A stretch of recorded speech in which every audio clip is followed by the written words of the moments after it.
అందరికీ నమస్కారం. ఈరోజు కథ మిసెస్ పర్ఫెక్ట్ ఎపిసోడ్ నెంబర్ 20. ఈ స్టోరీ మీకు నచ్చితే తప్పకుండా లైక్ చేసి మన ఛానల్ని సబ్స్క్రైబ్ చేసుకోండి. ఇక స్టోరీలోకి వెళ్దాం. ఏంటమ్మా నువ్వు అనేది? ఆనందం పట్టలేక అడిగింది సునీత. అవునరా, రేపు అమ్మమ్మ వస్తుంది. తను డబ్బివ్వగానే తమ్ముడు నాన్న కారు కొంటారు. అబ్బా అమ్మా, నువ్వు సూపర్ తెలుసా అంటూ బెడ్ మీద కూర్చుని సంబరపడింది. మరేమనుకున్నావు? ఆ సమీరా నిన్నొక్క మాట అంటానికి అస్సలు ఛాన్స్ ఇవ్వను. రేపటి నుంచి తనకే కారున్నట్టు డబ్బున్నట్టు వెధవ బిల్డప్ ఇస్తుంది.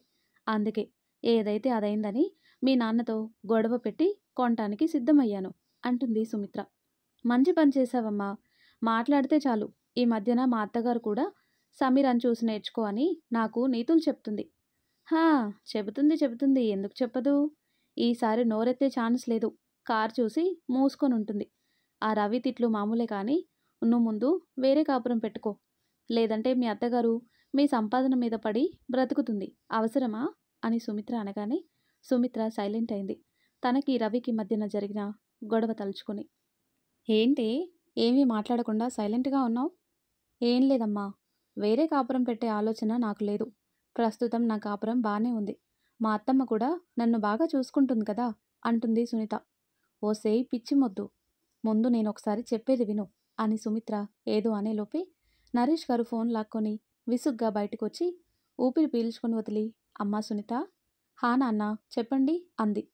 మీ అమ్మ మాటలు పట్టుకొని రవితో వేరే కాపురం పెట్టాలని గొడవ పడకు. నీకేమన్నా డబ్బు కావాలన్నా బంగారం కావాలన్నా నన్నడుగు, నేనిస్తాను. అంతేకాని మీ అమ్మ మాటలు వినకు, సరేనా? సరే నాన్న అంటుంది. కార్ రేపే కొంటాను.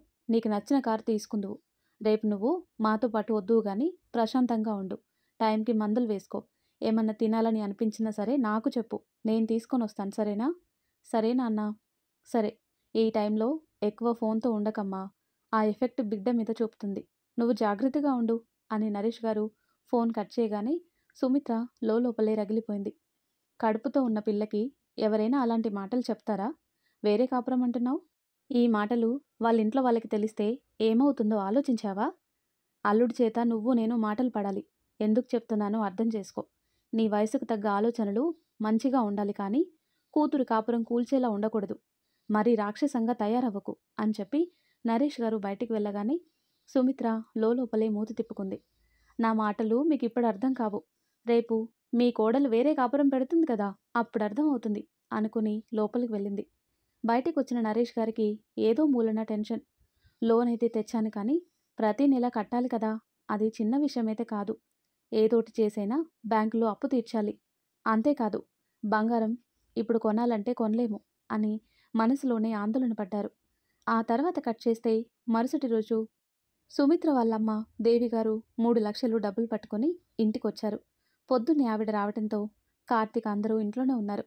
ఎలా ఉన్నావు నాన్న అంటూ కార్తీక్ చెంపపై అపురూపంగా చేయి వేసింది. దేవిగారికి కార్తీక్ అంటే చాలా ఇష్టం. చిన్నప్పటి నుంచి మనవడు ఎంత కష్టపడి పైకొచ్చాడో ఆవిడకి బాగా తెలుసు. నానమ్మ, కాఫీ తీసుకోండి, ఎలా ఉన్నారు అంటూ నవ్వుతూ సమీర పలకరించింది. చీర కట్టుకుని సింపుల్గా రెడీ అయింది సమీర. నైట్ కార్తీక్ చెప్పాడు తన అమ్మమ్మకి మనుషులు ఎలా ఉంటే ఇష్టమో. నా బంగారు తల్లి, ఎలా ఉన్నావమ్మా? శుభవార్త చెప్పావు. నువ్వు చల్లగా ఉండాలి. తొందరలోనే నా చేతుల్లో నువ్వు ముని మనవణ్ణి పెట్టాలి అనగానే సమీర నవ్వింది. నీ మనవరాలు కడుపుతో ఉందమ్మా. ముందు నువ్వు తొందరగా కాఫీ తాగు. సునీత దగ్గరికి వెళ్దాం అంది సుమిత్ర. పక్క వీధిలోనే కదా ఉండేది, నేను వెళ్తాను, నువ్వు కంగారు పడకు. ముందు డబ్బులు తీసుకో అని తను తెచ్చిన డబ్బు సుమిత్రకిచ్చింది. కళ్ళకద్దుకొని మరి తీసుకుంది సుమిత్ర. ఒరే కార్తీక్, ఏంటమ్మమ్మా? నీ పెళ్ళికి రాలేదు కదా, నా మీద కోపంగా ఉందా? నాకెందుకమ్మమ్మా కోపం? నాకు తెలుసు కదా నువ్వు ఊర్లో పొలాలు పాడలు అన్నీ చూసుకుంటున్నావని. నా బంగారు తండ్రి, సెలవులిస్తే నువ్వు మీ ఆవిడ్ని తీసుకుని ఇంటికి రండిరా.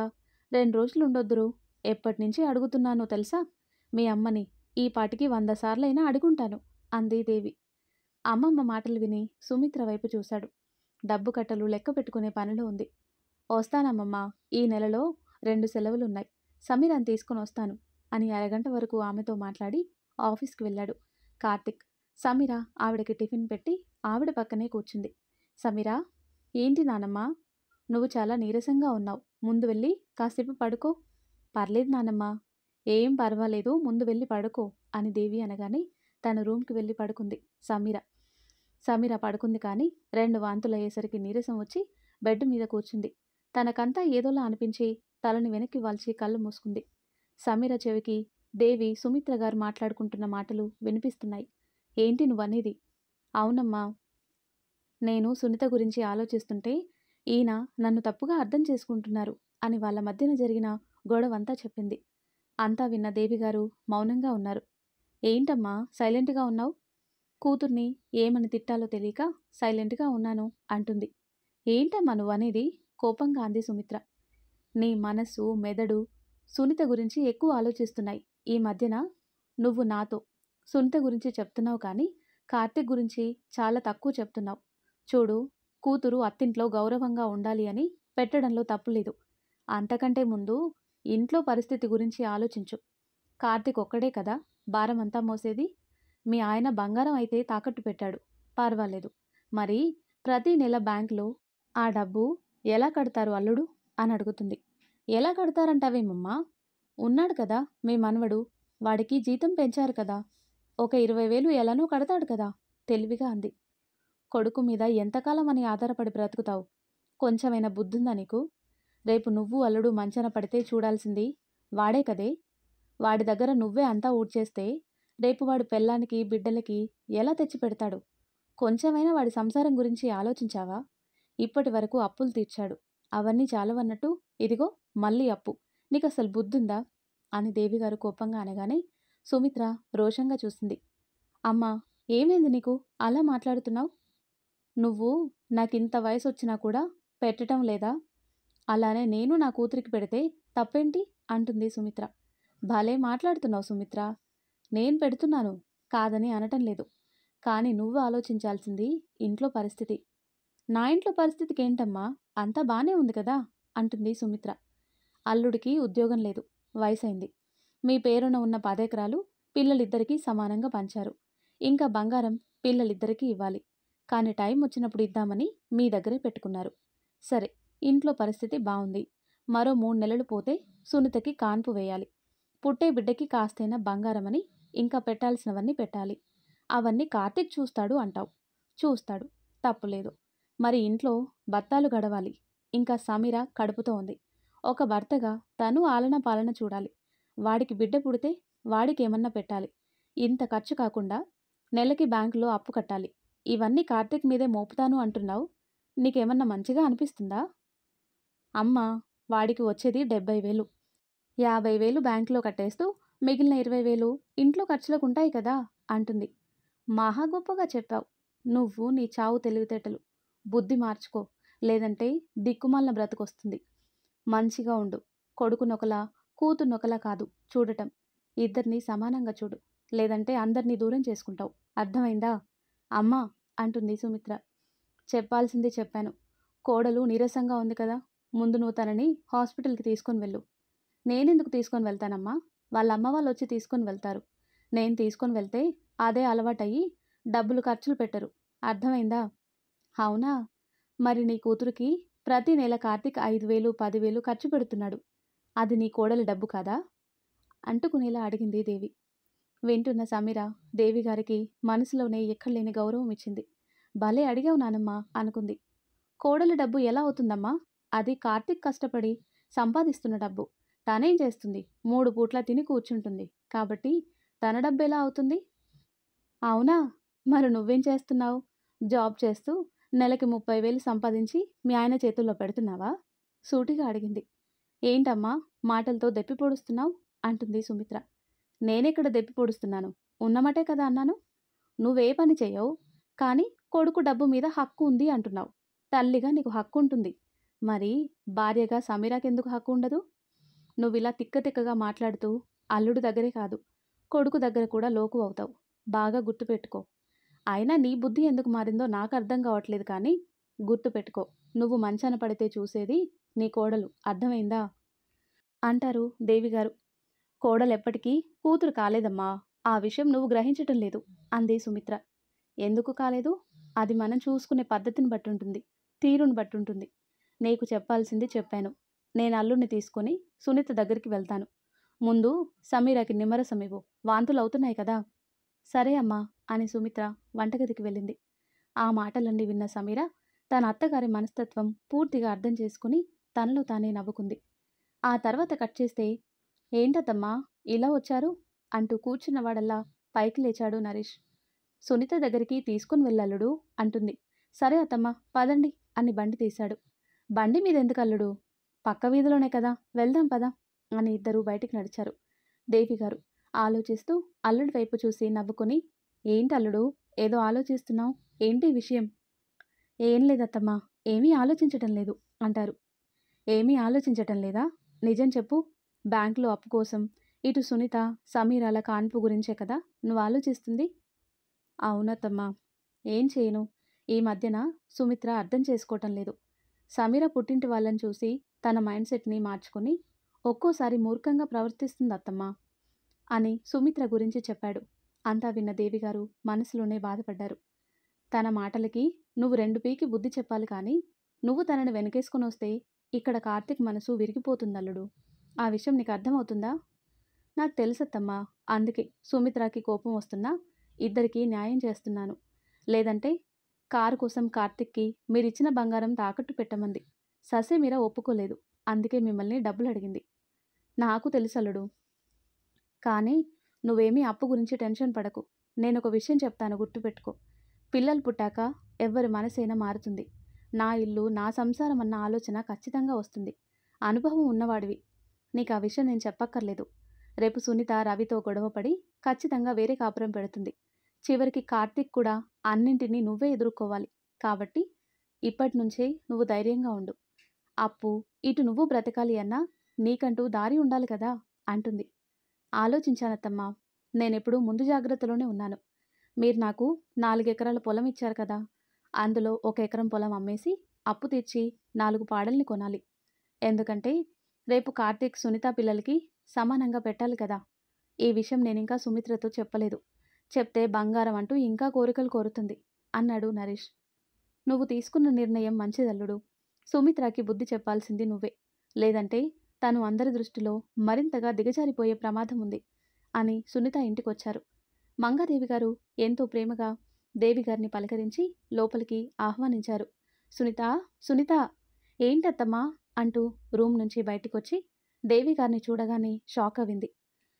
అమ్మమ్మ ఎప్పుడొచ్చావు అంటూ పరుగున దేవిగారిని హత్తుకుంది. నా బంగారు తల్లి, ఎలా ఉన్నావమ్మా? హా, బానే ఉన్నాను. నువ్వెలా ఉన్నావురా? ఎలా ఉంది నీ ఆరోగ్యం? లోపల బిడ్డ ఎలా ఉంది అంటూ ఎంతో ఆప్యాయంగా పలకరించింది. బావున్నానమ్మా, కూర్చో అని గబగబా జ్యూస్ తెస్తుంటే, సునీత, ఏంటత్తమ్మా ఎందుకంత కంగారుగా నడుస్తావు? నిదానంగా నడు అంటూ కోడల్ని మందలించింది. మూతి తిప్పుకుంది సునీత. నన్నేదోటి అంటేనే కానీ మా అత్తమ్మ మనసు మనశ్శాంతిగా ఉండదమ్మమ్మా అంటుంది. మీ అత్తగారు నిన్నెందుకంటుంది? నీ జాగ్రత్త గురించి మంచి చెప్పినా నీకు కోపం వస్తుందంటే నువ్వింకా ఈ ఇంట్లో ఇమ్మడలేదన్నమాట అంటుంది దేవిగారు. నువ్వు అమ్మమ్మ, ఎలా ఉన్నావు? సడన్గా వచ్చావు. నీ కూతురు మీద అప్పుడే బెంగొచ్చిందా? ఏమీ తెలియనట్టే అడిగింది సునీత. నాకెందుకు బెంగ? మీ అమ్మ నీలానే మొగుణ్ణి సాధించుకొని తింటుంది కదా అంటుంది. పని చేస్తున్న మంగాదేవి ఆ మాటకి నవ్వుకొని, కరెక్ట్గా చెప్పావమ్మా అంటుంది. అదైతే నిజమమ్మా అని నరేష్ గారు అనగానే సునీత ముఖం మార్చుకుంది. మీ అమ్మ నువ్వు అంతలా మనుషుల్ని సాధించుకొని తింటారు కానీ రవిబాబు ఎక్కడా కనిపించటం లేదు? చుట్టూ చూస్తూ అడిగింది. ఆయన ఆఫీస్కి వెళ్ళారమ్మమ్మా. దా రూమ్లో కూర్చొని మాట్లాడుకుందాం. నాన్న మీరు కూడా రండి అంది. రూమ్లో కూర్చొని మాట్లాడుకునే సీక్రెట్స్ ఏమున్నాయే? మీ అత్తగారు వంట చేస్తుంది, నువ్వు ఇక్కడ కూర్చొని కబుర్లు చెప్తున్నావు. సాయం చేయవా? ఎందుకు సాయం? కడుపుతో ఉన్నాను కదా, నేనే ఇలా చేస్తాను. పని అన్నీ తెలిసి అడుగుతున్నావు నువ్వు అమ్మమ్మ అంది. ఏ పని చేయకుండా ఇలా తినేసి కూర్చుంటే లోపల బిడ్డ కూడా నీలానే బద్ధకంగా ఉంటుంది. కాస్తో కూస్తో తేలిక పనులు చేయాలి. 6వ నెల వచ్చింది కదా, పైగా వాంతులు లేవు అన్నావు. బరువులు మోయకుండా తేలిక పనులు చేసుకుంటే నీ ఆరోగ్యం బాగుంటుంది, లోపల బిడ్డ కూడా బాగుంటుంది అని మనవరాలికి జాగ్రత్తలు చెప్పి తను తెచ్చిన పండ్ల రసాలన్నీ చేతికిచ్చి, సరే జాగ్రత్త, నేనింక వెళ్తాను, భోజనం చేసి వెళ్ళమ్మమ్మా. అక్కడ నా కూతురు కాదు, నా మనవరాలు చాలా రకాల వంటలు చేసింది. పైగా బిర్యానీ, నాటుకోడి పులుసు పెట్టింది. కడుపు నిండా భోజనం చేసి ఫుల్గా నిద్రపోతాను, సరేనా? సరే అమ్మమ్మ, రవిని తీసుకుని సాయంత్రం వస్తాను. ఎందుకు అబ్బాయిని తీసుకుని రావటం? తను కష్టపడి వస్తాడు కదా, రెస్ట్ తీసుకొనివ్వు. నేను ఊరెళ్లే ముందు రవిని కలుస్తానులే అని మనవరాలి చేతిలో 5,000 పెట్టి, నువ్వు రవి బట్టలు కొనుక్కోండి. నేను తెద్దాం అనుకున్నాను కానీ నేను తీసిన రంగులు నీకు నచ్చవు కదా, అందుకే డబ్బులు ఇస్తున్నాను, జాగ్రత్త అని నరేష్ గారితో మాట్లాడుతూ ఇంటికొచ్చింది. హాల్లో మాపెడుతుంది సమీర. నువ్వెందుకమ్మా తడిగుడ్డ పెడుతున్నావు? టైం 12 దాటింది కదా, భోజనం చేశావా లేదా? ఇంకా లేదు నానమ్మ, పర్వాలేదు, లోపలికొచ్చేయండి, ఆరిపోతుంది అని మాపెట్టి కాళ్ళు చేతులు కడుక్కొని అక్కడే వాంతి చేసుకుంది. దేవిగారు గబగబా సమీర తల పట్టుకున్నారు. అరే, పొద్దుటినుంచి వాంతులు ఇలానే అవుతున్నాయా? అవునానమ్మా, ఈరోజే బాగా ఎక్కువ అవుతున్నాయి వాంతులు అంది. సుమిత్ర నీకు నిమ్మరసం ఇవ్వలేదా? ఇచ్చింది నానమ్మ అని అబద్ధం చెప్పింది. నీ వాలకం చూస్తుంటే నువ్వు అబద్ధం చెప్తున్నావని అర్థమవుతుంది. ముందు నువ్వు స్నానం చేయి, పైకి వెళ్ళు అని సమీరాని లోపలికి పంపించి వంటగదికొచ్చింది. అద్దంలా మెరిసిపోతుంది. వంటగదిని చూసి ఆశ్చర్యపోయింది దేవి. కడుపుతో ఉన్న ఇల్లంతా శుభ్రం చేస్తుంది. అక్కడ నా మనవరాలు 6వ నెల వచ్చిన అత్తగారిని సాధించాలని తింటుంది. ఇద్దరికీ ఎంత తేడా! మరి సుమిత్ర ఏంటి సమీర గురించి నాకు చెడ్డగా చెప్తుంది? అల్లుడు చెప్పింది నిజమే. నా కూతుర్లో అత్తగారన్న హోదా కంటే అహంకారం ఎక్కువైనట్టుంది. తగ్గించాలని, లేదంటే అల్లుడిని కూడా దూరం చేసుకుంటుంది. తనలో తానే మనసులో అనుకొని సమీర గదికొచ్చి స్నానం చేసి లూజుగా ఉన్న డ్రెస్ వేసుకుని బెడ్ మీద కూర్చుంది సమీర. అమ్మా సమీరా, ఏంటి నానమ్మ, దా భోజనం చేయి. మీరెందుకు నానమ్మ తేవటం? నేను కిందికొచ్చేదాన్ని కదా. ఏ, నేను తెస్తే ఏమైంది, తినమ్మా అని వేడివేడి అన్నంలో చేపల పులుసు వేసి సమీరాకి పెట్టింది. పొద్దుట్నుంచి కడుపు ఖాళీగానే ఉండటంతో సమీర వాంతులైతే అవని అనుకుని ఎంతో ఇష్టంగా చేపల పులుసు తింది. ఏమైంది, వికారంగా ఉందా? లేదమ్మమ్మా, పులుసు ఎక్కువ తినాలనుంది, అందుకే తింటున్నాను. తిను అని దేవిగారు కడుపు నిండా సమీరాకి భోజనం పెట్టి, వెంటనే పడుకోకు, కాసేపు అటు ఇటు తిరుగు, అంతేకాదు ఒక పావుగంటకి ఈ నిమ్మరసం తాగు, వాంతులు తగ్గుతాయి అని గ్లాస్పై మూత పెట్టి దేవిగారు బయటికి వెళ్ళగానే సమీర తనలో తానే బాధపడింది. అమ్మని రేపు రమ్మని హాస్పిటల్కి వెళ్తాను, బాగా వాంతులు ఎక్కువ అవుతున్నాయి, నీరసం ఎక్కువ వస్తుంది అనుకొని పావుగంట అటు ఇటు తిరిగి నిమ్మరసం తాగి బెడ్ మీద కూర్చుంది. ఫోన్ రావటంతో, హలో కార్తిక్, సమీర, భోజనం తిన్నావా లేదా? ఇప్పుడే తిన్నానండి, మీరు తిన్నారా లేదా? ఇంకా లేదు. అమ్మ హాస్పిటల్కి తీసుకొని వెళ్ళిందా? డాక్టర్ ఏమన్నారు? లోపల బేబీ బానే ఉందా అని అడుగుతాడు కార్తిక్. సమీర ఏం మాట్లాడలేదు. ఏంటి సమీర, ఏం మాట్లాడవు? అది రేపు వెళ్తానండి, అమ్మ రేపు వస్తానంది. విషయం అర్థమైంది కార్తిక్కి. సరే, రేపు నిన్ను అత్తమ్మని కారులో డ్రాప్ చేస్తాను, నేను వస్తాను హాస్పిటల్కి, సార్ని పర్మిషన్ అడుగుతాను అంటాడు. మీకెందుకండి శ్రమ, అమ్మ తీసుకొని వెళ్తుంది, మీరు ముందు భోజనం చేయండి, నిద్రొస్తుంది, పడుకుంటాను అని సమీర ఫోన్ కట్ చేయగానే కార్తిక్ బాధపడ్డాడు. అమ్మకి చెప్పాను కదా, అయినా ఎందుకు ఇలా చేస్తుంది? అక్క మీదున్న ప్రేమ కోడలి మీద ఎలా ఉంటుంది అనుకుని ఆలోచనలో మునిగాడు కార్తిక్. ఆ తర్వాత కట్ చేస్తే దేవిగారు సుమిత్ర రూమ్కి వచ్చారు. బెడ్ మీద కూర్చొని ఫోన్లో కామెడీ వీడియోలు చూసి నవ్వుకుంటుంది. కూతుర్ని చూడగానే పిచ్చి కోపం వచ్చింది దేవిగారికి. సుమిత్ర, అమ్మా వచ్చావా, కరెక్ట్ టైంకి వచ్చావు, ఒకసారి వీడియో చూడు, ఎంత నవ్వొస్తుందో అని కడుపు మీద చేయి వేసుకొని పడి పడి నవ్వుతుంటే దేవిగారు ఆ ఫోన్ లాక్కొని పక్కన పడేశారు. ఏంటమ్మా నువ్వు, మంచి కామెడీ సీన్స్ చూస్తుంటే అలా ఫోన్ లాక్కున్నావు, విసుగ్గా అంది సుమిత్ర. కొడదామన్నా చేతులు రావటం లేదు, కొట్టినా దగ్గర నుంచి బాధపడతావని ఆలోచిస్తున్నాను అంటుంది దేవి. ఏంటమ్మా అలా మాట్లాడుతున్నావు, అసలు నువ్వు సమీరాని పట్టించుకుంటున్నావా? రోషంగా అడిగింది. ఎందుకు పట్టించుకోవటం లేదు, పట్టించుకుంటున్నాను. ఇప్పుడు ఏమైందమ్మా కోపంగా ఉన్నావు? కోపంగా ఉండక ఏం చేయాలి? పొద్దున్న సమీరాని వంట చేసింది, బయట పని తనే చేస్తుంది, తను ఇప్పుడే కదా నీళ్లు పోసుకుంది, కాస్త కడుపులో పిండం నిలబడే వరకు తను రెస్ట్ తీసుకోవాలి కదా. పోనీ తనకి ఏమన్నా 5వ నెల వచ్చిందనా తేలిక పనులు చేయటానికి? లేదు కదా. నిమ్మరసం ఇవ్వమని చెప్పాను, అది ఇవ్వలేదు. హాస్పిటల్కి తీసుకుని వెళ్ళమని చెప్పాను, అది చేయలేదు. ఏమైందే నీకు, మూర్ఖంగా ఉన్నావు అంటుంది దేవి. దేవి గారి మాటలకి కోపం వచ్చింది సుమిత్రకి.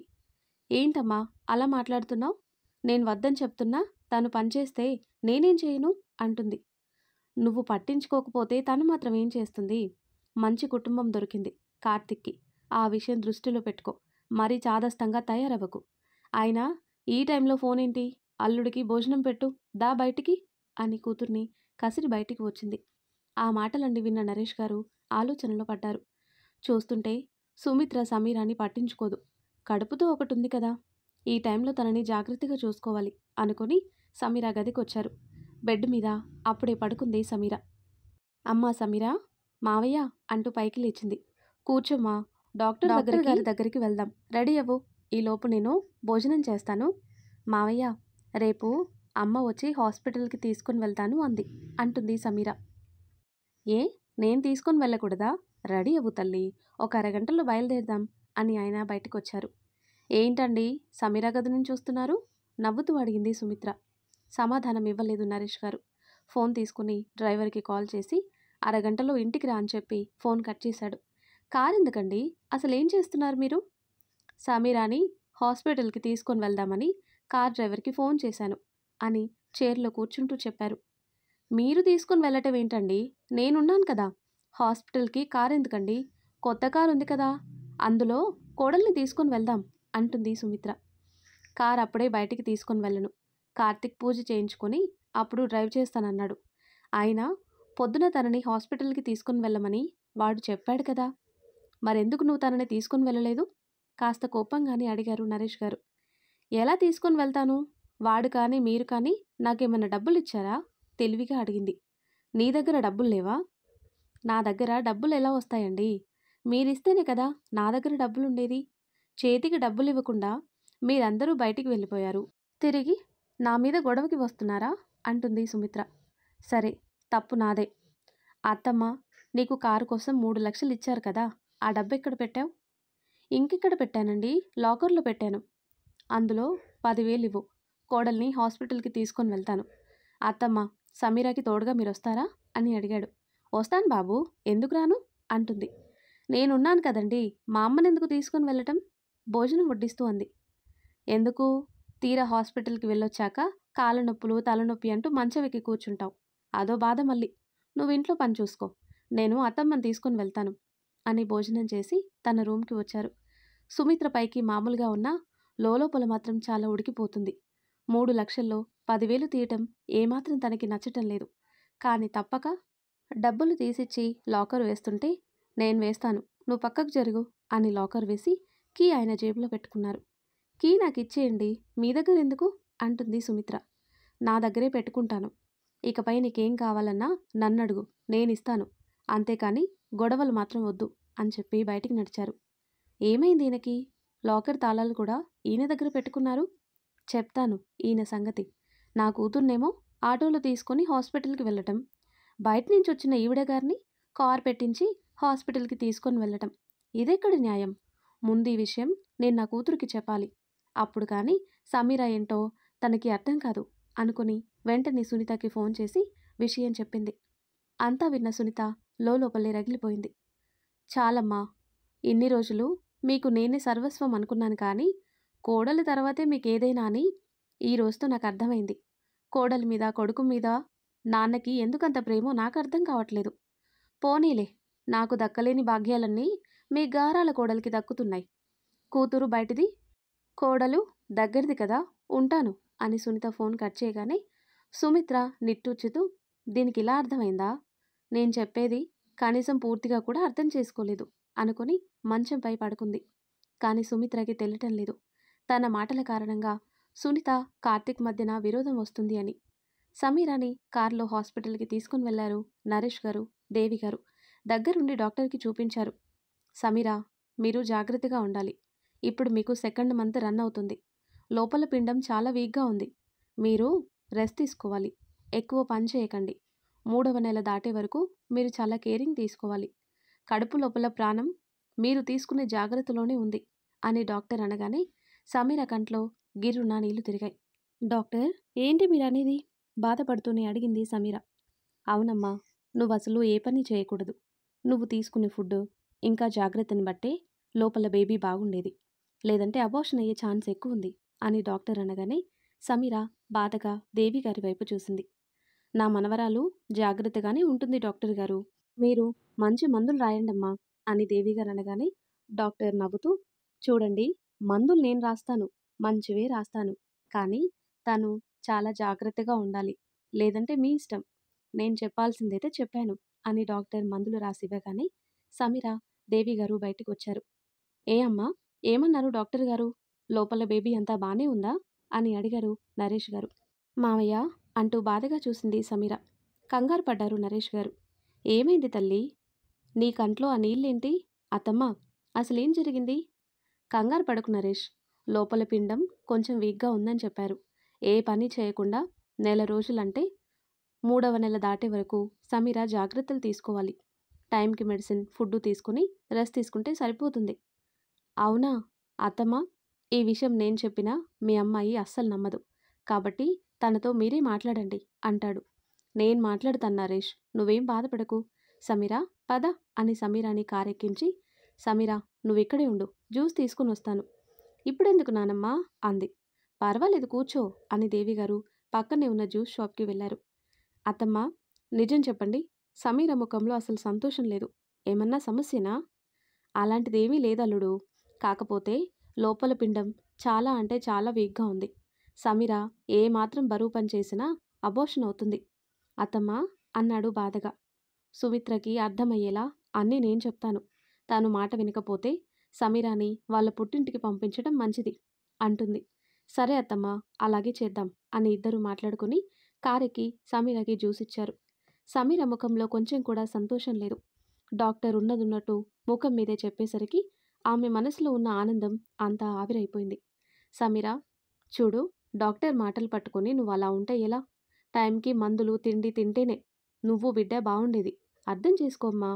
అది కాదు నానమ్మా. చూడు, నా మాట వింటావా వినవా?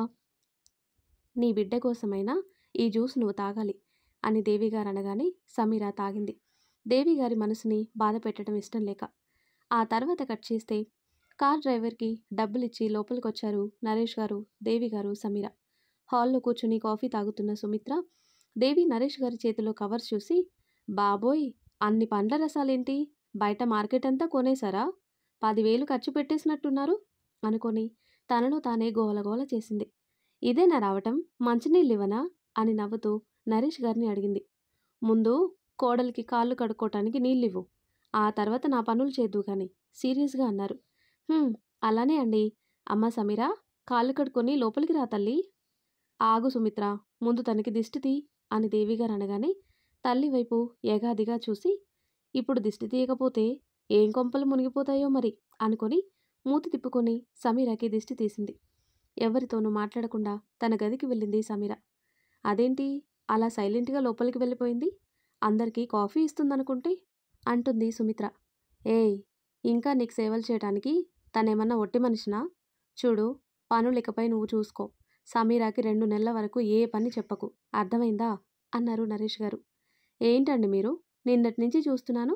చిన్న మాటన్నా చాలు ఎందుకు నా మీద ఎగిరిపడతారు? పిల్లకి కారు కొనమన్నాను అనే కదా మీకు అంత కోపం? సుమిత్ర, ఏంటిది? రాగానే నీ గొడవ మొదలుపెట్టావు. వచ్చిన అల్లుడికి కాఫీ, మంచినీళ్ళని ఏమీ ఇవ్వవా అని అడిగింది దేవి. ఎందుకిస్తుందత్తమ్మా? తనకి చేతిలో 24 గంటలు కట్టలుంటే చాలు.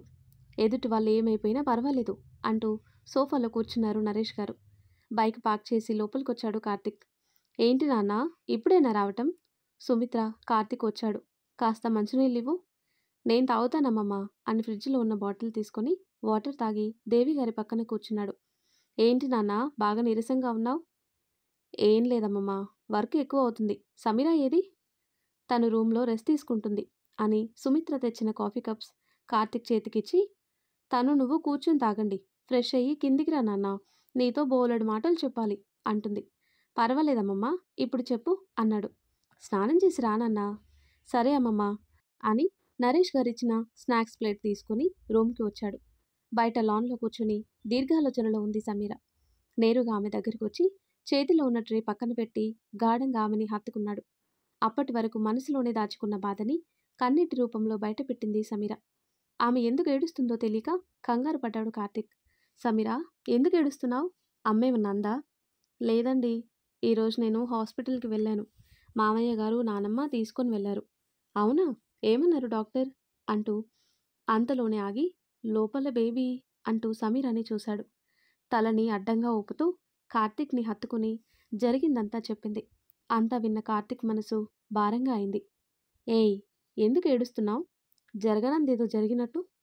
చూడు, ప్రాబ్లమ్ చెప్పారు. కాపాడుకోవడం మన మీదనే ఉంది. కాబట్టి ఈ నెల, వచ్చే నెల నువ్వు చాలా జాగ్రత్తగా ఉన్నావంటే మన బేబీ సేఫ్‌గా ఉంటుంది. కాబట్టి నువ్వు టెన్షన్ పడాల్సిన అవసరం లేదు అని ఆమెకి ధైర్యం చెప్పాడు. పైకి అలా మాట్లాడుతున్నాడు కానీ కార్తీక్‌కి ఏదో మూలన భయం. మీరు చెప్పినట్టే చేస్తానండి. ఈ విషయం అప్పుడే అమ్మకి, నాన్నకి చెప్పొద్దు అంది. నేనెందుకు చెప్తానురా? వాళ్ళ ఆనందాన్ని పాడు చేయటం నాకు ఇష్టం లేదు. చూడు, నువ్వు మనసులో ఎటువంటి భయాలు పెట్టుకోకు. ఆఫీస్ వర్క్ కూడా తగ్గించుకో. సార్‌తో మాట్లాడు అంటాడు. సరే కార్తీక్ అని అతని ఒడిలోనే పడుకుంది. ఆమె వెన్ను నిమురుతూ తనలో తానే బాధపడ్డాడు కార్తీక్. నైట్ అందరూ భోజనం చేశారు. కార్తీక్ సమీరాని తీసుకుని తన రూమ్‌కి వెళ్ళాడు. వాళ్ళు రూమ్‌కి వెళ్ళగానే నరేష్ గారు, దేవి, సుమిత్ర దగ్గరికొచ్చారు. ఏంటమ్మా, వంటలు బావున్నాయా? అన్నీ నీకిష్టమైన వంటలు చేశాను. ఎలా ఉన్నాయి? అన్నీ బావున్నాయమ్మా అని సోఫాలో కూర్చొని, సుమిత్ర, నీతో ఒక విషయం చెప్పాలి. ఏంటమ్మా? మీరు మాట్లాడండి అత్తమ్మా. నాకు బయట కొంచెం పనుంది. అది చూసుకొనొస్తాను అని నరేష్ గారు వెళ్ళగానే దేవి సుమిత్ర చేతిని పట్టుకొని, తల్లి, నిజం చెప్పు. సమీర అంటే నీకిష్టం లేదా? మెల్లిగానే అడిగింది. నాకెందుకు ఇష్టం లేదమ్మా? అయినా అలా అడుగుతున్నావేంటి? మరి హాస్పిటల్ నుంచి రాగానే ఎలా ఉంది, ఏంటి, డాక్టర్ ఏమన్నారు? ఇవేమీ అడగలేదు. పైగా దిష్టి తీయటానికి కూడా విసుక్కున్నావు కదా! అందుకే అడిగాను. ఉన్నమాట ముఖం మీదే అడిగింది దేవి. మాట్లాడలేదు సుమిత్ర. ఏంటి సుమిత్ర మాట్లాడటం లేదు? అమ్మా, తనతో పాటు మీరు వెళ్లారు కదా! అందుకే నేనేమీ అడగలేదు. అయినా తనకిప్పుడు బానే ఉంది కదా! బానే ఉందని నీకెవరు చెప్పారే? ఒకరు చెప్పాలా ఏంటి? నాకు తెలుసు అంది సుమిత్ర. సరిపోయింది. చూడు, నీ మాటలను బట్టి సమీర అంటే నీకిష్టం లేదని అర్థమవుతుంది. చూడు, జాగ్రత్తగా నా మాట విను. 2 నెలలు సమీర ఫుల్ రెస్ట్ తీసుకోవాలి.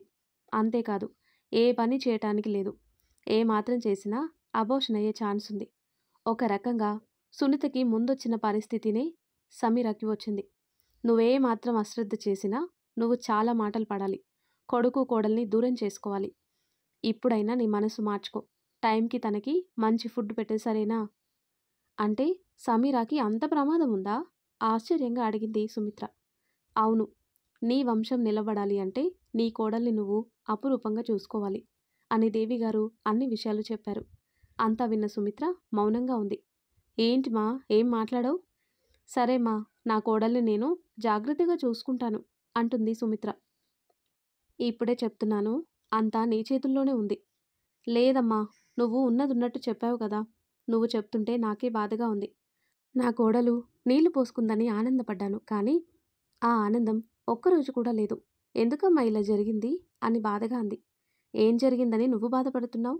ఇలాంటి టైంలో నువ్వు సమీరాని జాగ్రత్తగా చూసుకోవాలి. తనకి ధైర్యం చెప్పాలి. నువ్వు బాధపడితే తననెవరు చూసుకుంటారు? సరేమా అని దేవిగారు పడుకుందామని బయటికి వెళ్ళగానే సుమిత్ర ఆలోచనలో పడింది. ఏంటి ఈ పిల్లకి ఇలా వచ్చింది? 2 నెలలు జాగ్రత్తగా చూసుకుంటే సరిపోతుంది అనుకొని సునీతకి ఫోన్ చేసింది. హలో, చెప్పమ్మా, ఏంటి ఈ టైంలో ఫోన్ చేశారు? కారు కొనేశారా? "హుమ్, నీ కారు రేపు కొంటామే, నీకో విషయం చెప్పాలి అని ఫోన్ చేశాను అంటుంది సుమిత్ర. ఏంటమ్మా? అది సమీరాని ఈరోజు హాస్పిటల్కి తీసుకొని వెళ్ళాం అని జరిగిందంతా చెప్పింది. అంతా విన్న సునీత సైలెంట్ అయింది. ఏంటే, ఏం మాట్లాడవు? ఏం మాట్లాడనమ్మా, అయినా తను జాగ్రత్తలు తీసుకోవాలి. ఇంటి ఆడపడుచుని మాటలంటే ఇలానే చేస్తాడు దేవుడు, అర్థమైందా? ఈ రోజున నిన్ను వెనకేసుకుని వచ్చానని చాలా ఎక్స్ట్రా చేసింది కదా, అందుకే దేవుడు ఇలా చేశాడు. లేదంటే నాకే ఎదురు చెప్తుందా అంటుంది సునీత. ఏంటి ఆ మాటలు? మాటలు కాదమ్మా, అక్కడ జరిగిన గొడవంతా నాన్న మా ఆయనకి చెప్పగానే మా మధ్యన ఎంత గొడవైందో తెలుసా? నాకు విడాకులు ఇస్తానన్నాడు. ఏంట్రా నువ్వనేది అంటుంది సుమిత్ర. మరి ఆ రోజు నాకు చాలా భయం వేసింది. మీ అల్లుడు నా మీద మామూలుగా కోప్పడలేదు. వేరే కాపురం పెట్టే ఉద్దేశం ఉంటే నన్ను వదిలేస్తానన్నాడమ్మా అంటుంది. కూతురు మాటలకి షాక్ అయింది సుమిత్ర. ఏంటి సునీత నువ్వనేది? మీ మధ్యన అంత పెద్ద గొడవ జరిగిందా? జరిగింది మా ఇద్దరి మధ్యన కాదమ్మా. మా అత్తమ్మ కూడా అక్కడే ఉంది.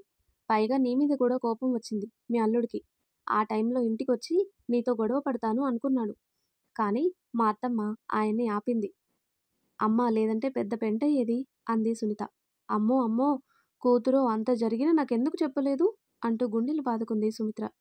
చెప్పినా ఎందుకమ్మా? నాన్న, తమ్ముడు సమీర తరఫునే కదా మాట్లాడతారు. అది నాకేమేం పెట్టిందో అవన్నీ తిరిగి ఇచ్చేస్తాను అంది.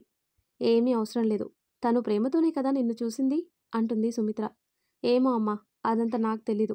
చూసినందుకే కదా నీ తరఫున నేను మాట్లాడగానే దెప్పి పొడిచింది. లేదంటే ఎందుకంటుంది నన్ను అంటుంది సునీత. ఆ అవకాశం మళ్ళీ రాకూడదంటే తను పెట్టినవన్నీ తిరిగి పెట్టేస్తానమ్మా. నా పుట్టింట్లో గౌరవం నేనెందుకు పోగొట్టుకోవాలి? పైగా నీ కొడుకు ముందే దెప్పి పొడుస్తాడు కదా, నా పెళ్ళానికి నువ్వేం పెట్టావు, అంతా నా భార్య చూసిందని. అది నిజమేనే తల్లి, బానే ఆలోచించావు అంది కూతుర్ని. సరేమ్మా, మీ అల్లుడొచ్చాడు, తర్వాత మాట్లాడతాను. కారు విషయం మర్చిపోకండి, ఉంటాను అని సునీత ఫోన్ పెట్టేసింది. మరి ఆ తర్వాత ఏం జరుగుతుందో నెక్స్ట్ వీడియోలో తెలుసుకుందాం. ఎంతో ఇంట్రెస్టింగ్గా ఉండే ఈ స్టోరీ నెక్స్ట్ పార్ట్స్ కోసం ఈ వీడియో లైక్ చేసి మన ఛానల్ని తప్పకుండా సబ్స్క్రైబ్ చేయండి. Thanks for watching.